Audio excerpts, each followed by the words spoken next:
What's up, guys? Welcome back to another video on what if Deku. Well, this is all of my what if Dekus ranked from weakest to strongest, as well as background information on how I felt about making them and how I, well, not as much as grown, but how I learned from my mistakes and tried to create better what ifs for y'all.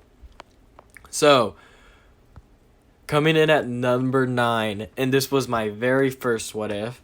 What if Deku had aura manipulation? Now, if you don't know what aura manipulation is, or if you haven't checked out the series at all, it was a 4-part series, and it was my first what if series I had done, back before I even had 50 subs.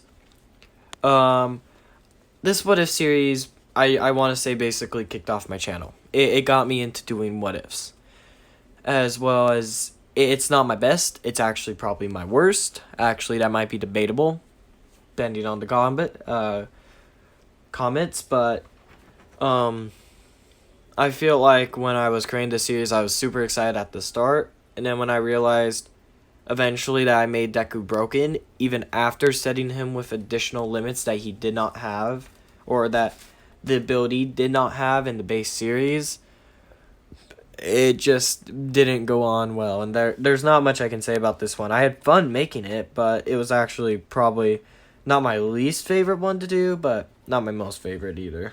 It was like, it would rank somewhere in the middle for like my favorites, but out of them ranked from weakest to strongest, yeah, this guy is the weakest. Okay, now we go on to number 8, and this is my newest What If Deku series that I kind of flopped the first episode on. So, the reason why he's here is mainly because that he is way weaker than almost every other Deku on this list. That's not even a joke. Most people on this list actually have more experience than this Izuku, as well as basically he only has one part to his name, while almost everyone else has more.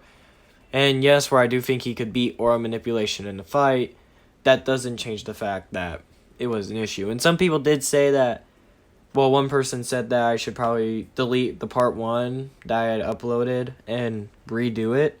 Now, see, I'm not going to do that. And the main reason why is because a wise man once said is that you should never, ever try to erase your mistakes. You should learn from them.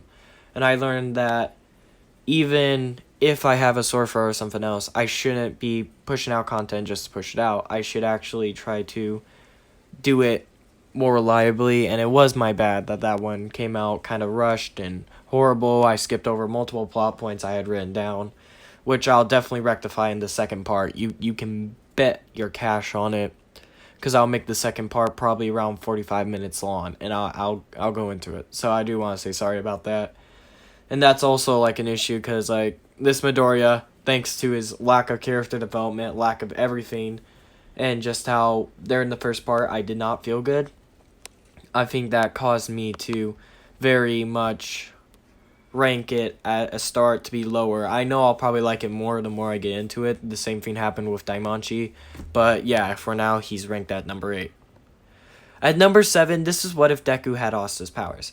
Now, see, this Deku is ranked here because he's weaker.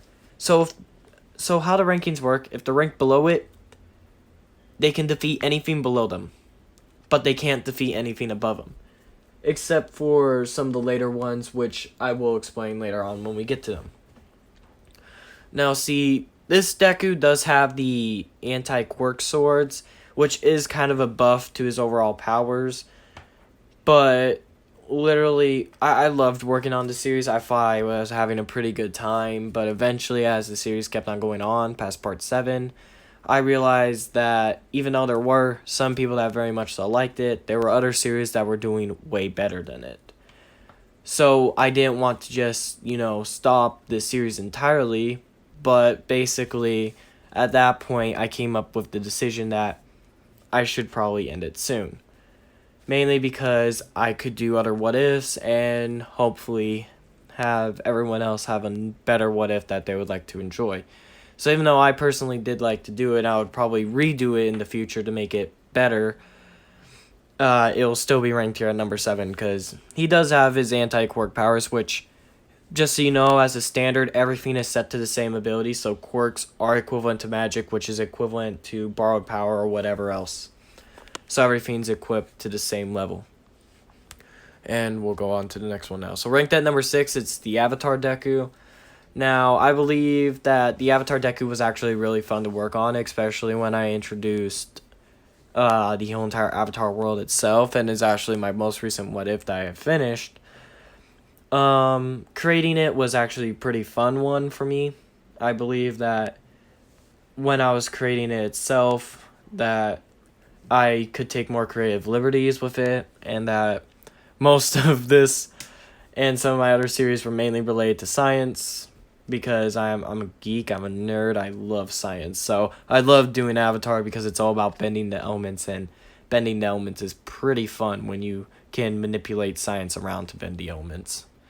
Oh, okay. So, this is Solo Leveling, and Solo Leveling is a series that I have not finished, but has been sitting on the back burn for like a stupid amount of time, and if I pick it back up, I'm going to pick it back up, and I'll probably redo the thumbnail. But yeah, I think he could probably defeat easily anyone lower than him, mainly with his shadow army and everything else. Doing this series was actually really fun as well. It was my second series I ever did, and I believe that this one was what locked me in. The other one started me, but this is the one that locked me into doing What Ifs.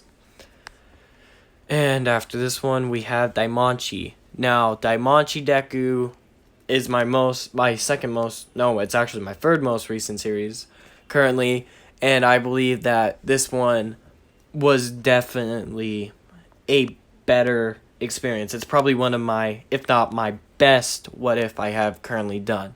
I call it like my magnum opus. Like, I believe this one was really good, you know. I liked Izuku in this one. I liked DanMachi. And also, it seems to be doing the best out of all my What Ifs. So, you know, I must be doing something right with this one. So, yeah. So, the reincarnation of Morijin, I really liked this one. I did. And I liked how I ended it, too. I thought I ended it very bittersweet, you know, with Izuku filling in the role of his past life's grandfather by teaching a new protege. I figured that was a pretty nice, you know, tie-off at the end. I also figured that Izuku's growing up and his communication with people and everyone else would just be fun, and that Izuku was stronger and faster than everyone else would also be fun as well. So I really did like that a lot.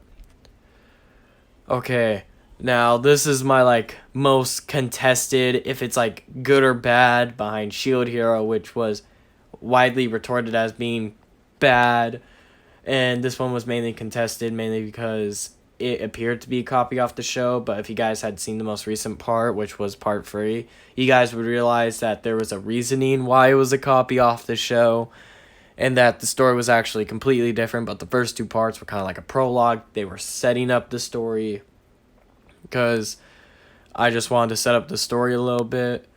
And, you know, this guy literally has killed a time god in his original timeline. So, you know, like, it's kind of obvious why he's at rank 2.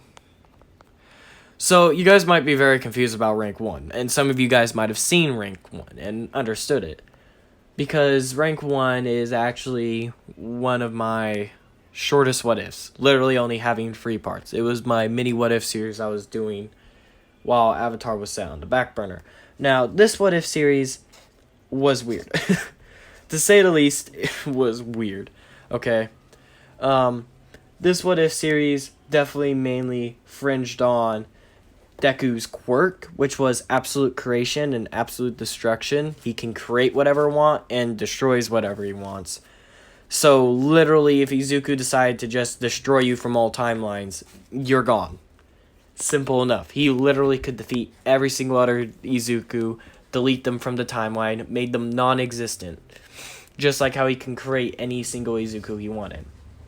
So, obviously, with that reason in mind, that's why he was number 1. Now, during this one, you know, I really put a lot more effort into it at the start, I think. I think I liked this story way more at the start.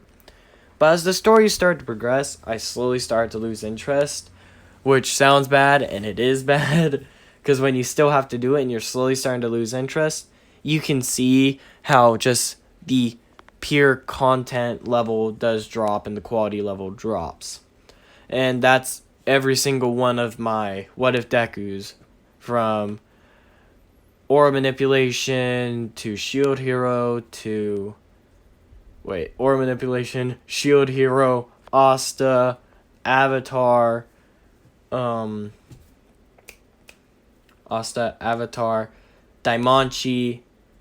No, it's not DanMachi. It's soul leveling, DanMachi, Morijin, and then, oh god, I'm horrible at remembering things. Arnos, and then OP. All ranked there for you guys in this small little video of like allowing you to peek into my mind, seeing how I felt while creating these, and also stating who would win in the fight. I originally planned to do a tier list, but I decided a ranking video would be better instead. And that's all I want to say. So if you guys like this top 10 content, or it's actually top 9 content, hit the like button. It probably won't become a main content, probably only be used like every 1k. I'll be comparing all my Dekus to see who's strongest and who would beat who, you know, maybe do a tournament bracket, I don't know. But until next time, guys, goodbye.